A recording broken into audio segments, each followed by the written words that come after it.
So 1992-93 in Kaduna, a riot broke out which they call the Zango Kataf riot. I was a young boy, very, very young then. And people were killed in scores. If you are not an Afsa person practicing Muslim in Islam, they were killed. Especially if you are from the southern part of Kaduna, the tribes from the southern part of Kaduna, they were massacred. It was called the Zango Kataf riot. And if the next thing they do is to burn churches, kill Christians, and then if they are done with that, then they focus on businesses that is for Igbo people, Igbo-owned businesses, and they destroyed it. I grew up knowing that Christians are an endangered species in Nigeria. In the year 2000, when the Sharia riots, how many of you have heard of the Sharia riots? Hundreds of thousands of people were killed in Kaduna. I can remember vividly that we had to defend our house from people. They brought some Fulani boys and they faced our house. They were shooting arrows. They were stoning our zinc. They spot our zinc shooting arrows. Even though I was a Muslim then. Even though my father was a Muslim then. But because majority of the people in our compound were Christians, so they were willing to destroy every one of us because we're living with Christians. I can remember a particular church in Mando, for those that know Mando, in Kaduna, called Chapel of Redemption. That church was destroyed. And so from that time, anytime there's a little hanky-panky in Nigeria, the first target is churches and Christians. And this has prevailed for a long time. That even if there's a problem with in another country, the Muslim and the Hausas in Nigeria will rise up and begin to kill Christians. How many of you remember the Miss World crisis in 2002, 2001, 2002? That somebody drew a picture of Muhammad or something in France, long away in France, and they began to fight in Nigeria. Are you following me? Christians are endangered species. Now let me give you, and that's how it has continued. Scores have been killed, and they focus on regions where there is a mixture of both Christianity and Islam. If you look at states like Kaduna, states like Plateau State, states like Nasarawa, states like Taraba, states like Benue, states like Bauchi, states like Gombe, states like Borno. These are places where they focus on because they intend to eliminate every living Christian in that place. Anybody that debunks it is a total lie because I have grown and lived in the north. I've spent 80 to 80% of my life in the north, so I understand this thing. Several times, I cannot forget the Sharia riot. We were running for our lives. Even though we were Muslims, but we're still running because as far as you are not of that ethnic group, practicing what they practice, you are a victim. You can be burnt alive. Many of us saw human beings that were burnt alive, like roasted like yam. And it has been going on for a long time. The genocide against the Christian faith. Are you with me? Many years ago, in Kano State, a man was beheaded. And anything they talk about, he said blasphemy. And guess who was the person that led it? The man called Sanusi, Lamido Sanusi, was the one that led him on. And they beheaded him, they killed the Igbo man. They killed him and they put his head on the stake and they were using it to parade the city. You will understand of a woman also that is an evangelist. Evangelist Eunice that was preaching about 2016 or 18 in Abuja. And they killed her. We cannot talk about a young girl called Deborah Samuel that was killed. I schooled in Jos, and for years, the people of Plateau have been massacred. Riot breaking out every single time. The world that the moment anything happens, the next people that are victims are Christians. And it is unfortunate that all these years the government have not been able to do anything about it. But the agenda is deep. Are you with me this morning? Why am I saying? Because I don't want us to be an ignorant people. If we are ignorant people, they will control the narrative. And these days, let me tell you this truth. God will not come and fight for you. Remove that thing from your mind. If Christians don't rise up, pray from now till tomorrow. God is not coming to fight for you. Are you with me? Now, in the year 2009, Boko Haram started. Boko Haram started because of a section. It was a political movement. They created Boko Haram as a political talks to bring confusion into the government of Goodluck Jonathan. And to be able to, destroy any opposition, starting from Borno State, under the watch of a man called Kashim Shettima, which is now the vice president of Nigeria. Kashim Shettima and the other man, Ali Mohammed Sharif. These were the people that started the business of Boko Haram as a political talks to be able to oppose their opponents. But after a time, the ideology grew and they began to destroy. Now, it became a problem and they began to use it to destroy, bombing here and there. In 2009, 2010. As of 2010, a man led a meeting in Jos. Are you with me? He led a meeting that they were going to annihilate Christians within the locality of Plateau, Borno, Plateau, Bauchi, Kaduna, and Nasarawa. And he said they are going to perform jihad. They will bring jihad and they will go to Kida. If the Islamic leaders are not willing to lead them, he is ready to lead the movement. I have the minute of that meeting in my phone presently. Guess who is that person? Issa Pantami, that was the former minister of communication under Buhari's regime. And several times, these are people that are terrorist sympathizers. And that is why the Nigerian army has not been able to win the war against the terrorism. Because people have, the terrorists have infiltrated the Nigerian ranks, the army ranks, so they cannot win the war. That said, Osama bin Laden was a better Muslim than he is. He was sad when Osama bin Laden was killed. And he has said it several times that Boko Haram should not be killed. He said they are their Muslim brothers. How do you win a war against terrorism? When there are people high in government that are sympathizers to terrorism, how do you win that war?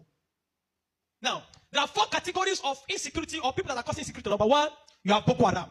Number 2, you have bandits. Number 3, you have Fulani herdsmen. Now I'm going to show you how they are connected. Many people don't know. The Boko Haram and the Fulani herdsmen have one mission. The mission is simple: Islamize Nigeria. Come to a territory that are Christian dominated, kill everybody there, occupy their land. Go to Benue, look for a community, kill them there, occupy their land. That's always me. Boko Haram and the Fulani herdsmen. Have you noticed that Fulani herdsmen they don't kidnap, they kill? There's hardly a place you hear that Fulani herdsmen capture that they say these are Fulani herdsmen. No, when they go, they kill. How do they kill? They kill with guns. You must now ask yourself, how does a Fulani man get AK-47? Do you know the cost of one AK-47? One AK-47 is over $1,000 something. Where will a Fulani man be able to get one AK-47? Are you with me? And now, so you will know that there are people that are sponsoring this movement. Then the Boko Haram and the Fulani, they go about Christian-dominated areas. You will understand that when this terrorism started in Nigeria, that only people that were killed were Christian churches. You will not hear that they killed anyone. It is Christians and churches. I remember in Kaduna then that churches began to look for security men to guide their churches in every service day. Otherwise, you can be in church and then the next is boom, everybody dies. And churches that don't have money to hire soldiers began to use some of their members. I was a member of the security team in my church in Deeper Life in Kaduna in 2010. Because we don't stay in the church. Once I come to the church in the morning, we stay outside, moving around patrolling, because anybody can come and drop anything. So when Boko Haram started, the majority of Muslims, the Hausa, Northern Muslims, they were happy. I know of people that were celebrating it. If you see them crying today, I'll tell you why. At the initial beginning of this thing, they were happy celebrating the killings of Christians. They said they are purging Nigeria of RNA. It was majorly on Christians and Christian-dominated areas. But when it comes to 2014, the man Buhari and APC that wanted to overthrow the government of Jonathan, by all means, decided to employ mercenaries from Niger, from Chad, from all those Fulani, from other African nations where they're Fulani, and they brought them into Nigeria. What was the goal? The goal was that if Jonathan does not concede defeat in the election, they were going to rain hell on Nigeria. So they brought in these mercenaries, and they equipped them with rifles, the Aerofiles, the Buharis. Are you with me? The Aerofiles, the Buharis. Every one of these people called APC, they brought in mercenaries and armed them in the bushes and told them to wait. The moment Jonathan did not concede defeat in the election, they were going to start. But unfortunately for them, Goodluck knew of the assignment. He got intel about it, because the man said his ambition does not worth the blood of millions. So the man conceded defeat and left. And so they declared APC winner. Now, you have already brought people from different parts to come and fight. But what they wanted to come and fight for did not achieve anymore.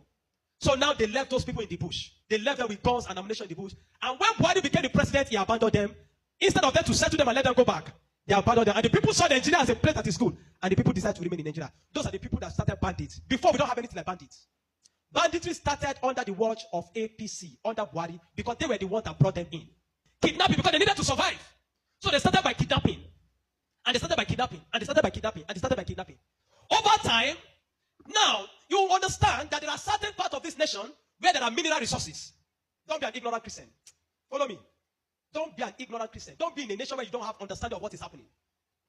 Now, there are some parts of Nigeria where there are good resources. And this have been illegally mined by elites, the military generals, the oligarchs, the people that are the leadership of the North. They were mining these resources, and the money does not go into the federal government account. So what they do is that they employ the services of this banditry to create two things. Number one, to create diversion. So when you go to Zamfara, that's why you hear that they say there is killing in Zamfara now. It's because of the Ilema gold mine. There is gold in Zamfara that they are mining. And so these bandits that are already in the bush, some people collaborate with them, partnered with them, and told them to keep creating confusion, create chaos. When you keep creating chaos, the Nigerian state and the people of Nigeria will not be able to focus on the illegal mining. They'll be concerned about the insecurity. So the insecurity is created as a means of diversion in the north. Are you following me? It is created as a means of diverting the attention of the military and the Nigerian populace from being able to focus on the illegal mining of resources. And any part of the north where there is resources, you find out that insecurity there. Recently, it has started in Kwara because there's a great amount of lithium in Kwara too that they have discovered and they're mining. So they partner with the Chinese because the people that do this illegal mining are the Chinese. They partner with the Chinese to be able to. So the bandits became the security men of the Chinese and all those people to protect them. So that while they are mining, they can begin to cause chaos. Because while the people are mining and they are causing chaos, kidnapping, nobody will be able to focus on what the Chinese are doing and those people illegal mining. Every single day to this moment, I'm telling you, they are mining in those places. And they will take it to an airfield in the bush and fly it out of Nigeria. They are making billions of dollars from it every day while people are being killed. That is why you now hear that Muslims are saying that they are killing Muslims too. What you have, it is what Buhari created. The APC-led administration created. The banditry they created is what is affecting the North now. Because the people they brought to come and kill Nigeria in 2015 did not succeed because good luck relinquished power to them. And now the people have become thugs. They have become tools to be used in the hand of men that are using them to secure their illegal gold mines. And that's why you kill them. That's why you hear that they say they are killing Muslims. Now, the Christian persecution and genocide has been there. So you find that the other part, the Muslim and the Fulani men keep going around killing in all those parts. And the Christians and the churches have been silent for too long. This evil has prevailed in Nigeria because the righteous men have been too quiet. If we're ever going to win against insecurity in Nigeria, Nigeria must put two things Nigeria must do. Number one, Sharia law must be completely abolished in Nigeria. Because Nigeria is not an Islamic state. Why will Nigeria, some part of Nigeria, be practicing Sharia? The law guiding them, constitutional law, that believe that if somebody deserves to die because he speaks against his God. Can a Hausa man insult Jesus and I kill him for insulting Jesus? But somebody believes when you speak against Muhammad, you deserve to die. How do you live in a country with somebody that has that kind of mentality? The military have become complicit. They are compromised. Nigerian military cannot win this war. 20 years from today, I'm telling you, 20 years from today, this thing of insecurity will not end because there are people that are enjoying it, benefiting from it, and reaping from it. If Nigeria wants to win this war, partner with America. Let them come and militant. I'm not sure I've seen that in Kano yesterday, some people were protesting that they don't want America to come. Because they believe what they have been told is that if America is coming to kill Muslims, and the man says he wants to come and kill terrorists, but they are protesting. Anybody that is negotiating, people like Ahmed Gumi, Sheikh Gumi should be locked away. A terrorist sympathizer is a terrorist. A man that believes that you are not supposed to kill a terrorist is himself a terrorist. A man that believes that we should go and negotiate. How do you go and negotiate with terrorists? Because you see, terrorists are not just criminals. They are working with the wrong ideology. A man that believes that killing he has nothing to lose. How do you negotiate with a man that believes that killing himself is going to meet their God in heaven to collect 72 virgins? How do you negotiate with such a person? A man like Sheikh Gumi should be locked away. A man like Ali Muhammad Bushari should be arrested. You want to win against terrorism, you must go brutal. No nation win against terrorism by pampering them. The custom is taking rice, seizing rice from Nigeria and taking it to terrorists in the bush that they need to take care of them because they are human beings. To know. The moment you have become a terrorist, that you see that taking the life of your fellow human being is nothing, is to please a God, then you don't deserve to live. Children of God, I'm not going to ask you to pray because this is not a period of prayer. This is a period of action. Reverend Dr. Ezekiel from Jos, the man have been speaking, I've paid attention. Not for once have they invited the man for interview because they don't want to give the man any airtime. But you see, any little thing they will call Gumi and give him microphone. Gumi, they are inviting Gumi up and down. The media is complicit. The Nigerian military are complicit. You can't win war with this Nigerian army, not because they don't have the capacity, but because they are compromised. Buhari created banditry. The people like Gumi and the rest of them, they are the people that facilitated the idea of Boko Haram. And today, some of them are your leaders in government. Some of them, most of them are moving free. Not one have been arrested. Kabiru Sokoto that bombed Nyanyan in 2011. When they rearrested him, guess where they got him? In the house of Shetima in Abuja. What is he doing in the house of Shetima if Shetima doesn't know him? But today, Shetima is your vice president. How do you win a war where terrorists are ruling you? Where terrorist sympathizers are moving around? This is not a period to say we are praying. No! This is a period of wisdom. This is a period of action. Churches in the south have no idea. They sit in their cozy churches with employ them. They don't know what it means to be in the north. They don't know what it means to be running for your life. That every Sunday in the church there in Kaduna, when they say let us pray, everyone is praying with one eye open. Because you don't know God might go up at any time in the church. The Nigerian church must rise up. There's an agenda. And if you read the minutes of that meeting in 2010 led by Isa Patami, you will not believe it. I have a recording of his messages. Where's Appeal? Where he said, why will they be killing their people? He said, why will they be killing his Muslim brothers? Referring to Boko Haram as their Muslim brothers. How do you win with such a people in government. And that guy was a minister under Buhari for 8 years. Do you know why I'm telling you this morning? You are a Nigerian. If you are not aware of what is happening around you, in a short time, one day your calamity will just come. You will not know how. Are you with me? The banditry that is destroying them in the north was created by the people Buhari brought for mercenaries to destroy Nigeria in 2015 in case he did not win. Unfortunately, he won, and those people were left without fight. And they began to use the weapons that have been provided for. These guys have sophisticated their weapon. They move logistics, move money in dollars. Where do you think they're getting it from? You think it's from the sale of cow? No. The Bible says, watch and pray. We have been praying. This is the time to do what? To watch.